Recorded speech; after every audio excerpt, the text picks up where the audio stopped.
할렐루야, 관계 성도 여러분, 지금은 6월 11일 금요일 새벽 예배 시간입니다. 우리 함께 사도신경으로 우리의 신앙 먼저 고백하겠습니다. 전능하사 천지를 만드신 하나님 아버지를 내가 믿사오며 그 외아들 우리 주 예수 그리스도를 믿사오니 이는 성령으로 잉태하사 동정녀 마리에게 나시고 본디오 빌라도에게 고난을 받으사 십자가에 못 박혀 죽으시고 장사한 지 사흘 만에 죽은 자 가운데서 다시 살아나시며 하늘에 오르사 전능하신 하나님 우편에 앉아 계시다가 저리로서 산자와 죽은 자를 심판하러 오시리라. 성령을 믿사하며 거룩한 공예와 성도가 서로 교통하는 것과 죄를 사해 주시는 것과 몸이 다시 사는 것과 영원히 사는 것을 믿사옵나이다. 아멘. 오늘 우리가 읽으실 하나님의 말씀은 호세아서 9장 9절에서 12장 7절까지입니다. 호세아 9장 9절에서 12장 7절까지 말씀 함께 보겠습니다. 저는 오늘 호세아 10장 가지고 말씀으로 잠시 말씀 전하도록 하겠습니다. 오늘 본문에서는 하나님께서 이스라엘이 왜 심판을 받게 되는지에 대한 그 이유에 대해서 써 있는데요. 호세아서를 처음 말씀드릴 때부터 말씀을 드렸지만 당시의 시대는 사실 가난한 시대가 아니었고요. 오히려 굉장히 잘 살고 태평성대를 누리던 시기였다라고 말씀을 드렸습니다.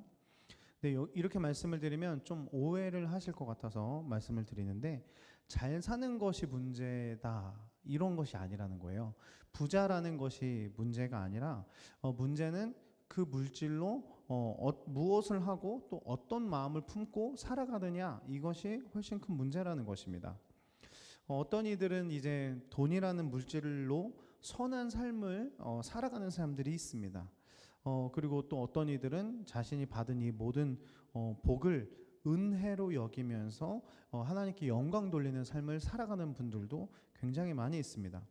근데 반대로 어떤 이들은 돈이라는 물질이 없어서 악한 마음을 갖고 또 욕심을 부리면서 살아가기도 하고요.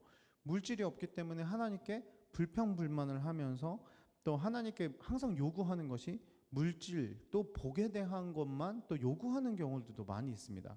이처럼 부자는 악하고 가난한 자는 선한 거야 이런 것은 없습니다. 선한 사람이 결국은 부자로 살 것이냐 가난한 자로 살 것이냐 아니면 악한 사람이 부자로 살 것이냐 가난한 자로 살 것이냐의 문제라는 것이죠. 그래서 이스라엘의 문제는 부자였기 때문에 문제가 아니라 이제 이들이 어떤 부자였냐가 더 큰 문제라는 것입니다.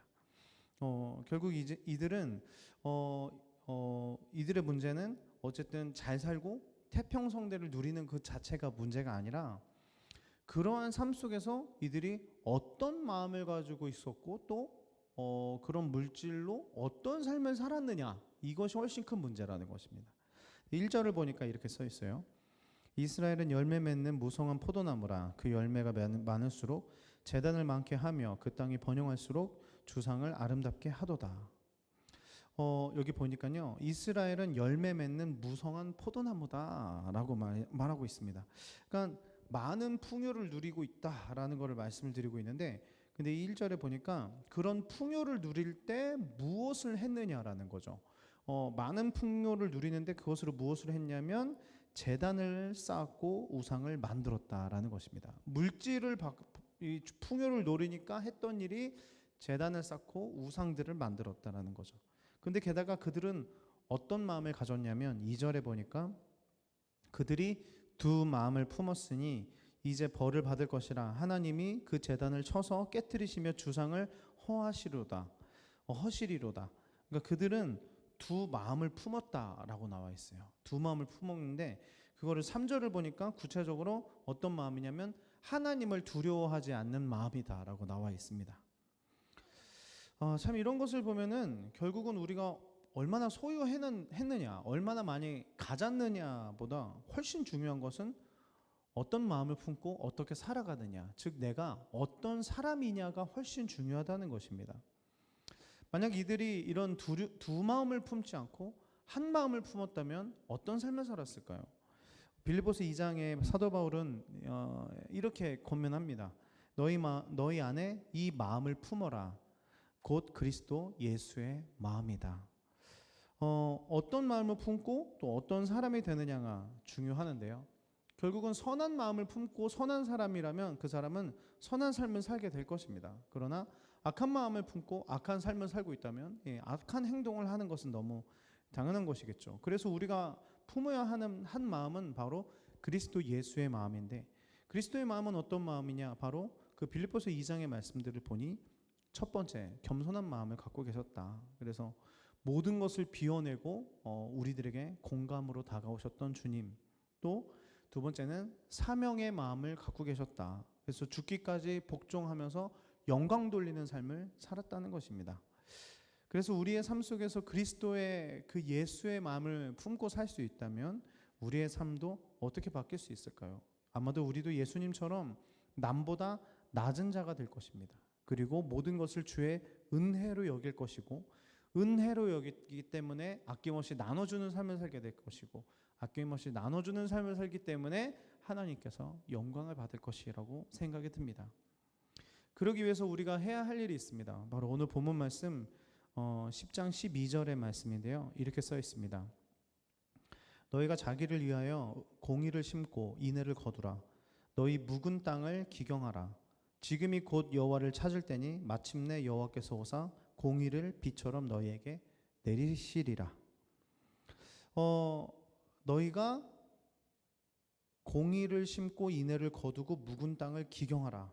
이렇게 써 있는데요. 이것은 오늘 지금 이 본문 말씀에 쓰여 있는 사람들에게 말하는 것이 아니라 과거부터 내가 이렇게 말하지 않았느냐라는 말씀인 것입니다.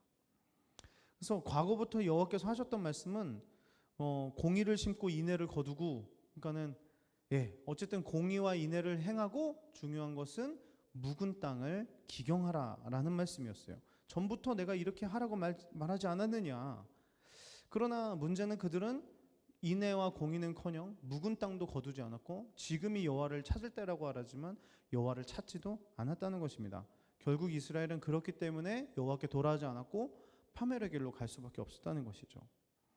이렇게 말씀을 마무리하면서 우리가 이 아침에 정말 돌아봐야 할 것이 무엇일까요? 묵은 땅을 기경해야 한다는 것입니다. 저도 그렇고 우리 모두가 신앙생활을 오래 하면 오래 할수록 어느 순간 우리 마음의 땅이 굳어지기 시작합니다. 감격을 잃어버릴 수도 있게 되고요. 아니면 너무 적응이 되어가지고 옆 사람이 섬겨주는 것을 마치 엄마가 밥을 해주는 것처럼 너무 당연시 여길 수도 있습니다. 아니면 어느 정도만 하자라고 말하는 나의 직분과 나의 책임일 수도 있습니다. 아니면 어느덧 끊겨버린 하나님과의 대화일 수도 있습니다. 우리의 마음속에 있는 묵어있는 땅은, 굳어있는 땅은 무엇입니까? 그래서 우리가 그 굳어있는 땅을 발견해야 되는데 오늘 말씀 보니까 지금이 여호와를 찾을 때다라고 써 있습니다. 맞습니다. 우리가 여호와를 찾고 여호와 앞에 대면하고 여호와 앞에 엎드리면 내가 뭐가 문제인지가 드러날 것입니다. 내가 진짜 어떤 마음이 굳어있는지를 보게 될 것입니다. 그렇게 우리가 묵은 땅을 이제 돌아보고 기경하기 시작한다면 우리는 다시금 한 마음이신 예수 그리스도의 마음을 품게 될 것이고, 예수의 마음을 품으면 우리의 삶의 태도와 우리의 삶의 행동이 달라질 것이고, 우리의 달라진 삶의 행동과 마음으로 인해 하나님이 영광 받으실 것 같습니다. 오늘도 그렇게 주님께서 허락하신 삶을 사셔서 묵은 땅을 기경할 수 있는 복된 하루 보내시기를 예수님의 이름으로 축복합니다. 네, 주기도문으로 예배 마치겠습니다. 하늘에 계신 우리 아버지여, 이름이 거룩히 여김을 받으시오며 나라가 임하옵시며 뜻이 하늘에서 이루어진 것 같이 땅에서도 이루어지리이다. 오늘날 우리에게 일용할 양식을 주옵시고 우리가 우리에게 죄 지은 자를 사해준 것 같이 우리의 죄를 사해 주옵시고 우리를 시험에 들게 하지 마옵시며 다만 악에서 구하옵소서. 대개 나라와 권세와 영광의 아버지께 영원히 있사옵나이다. 아멘.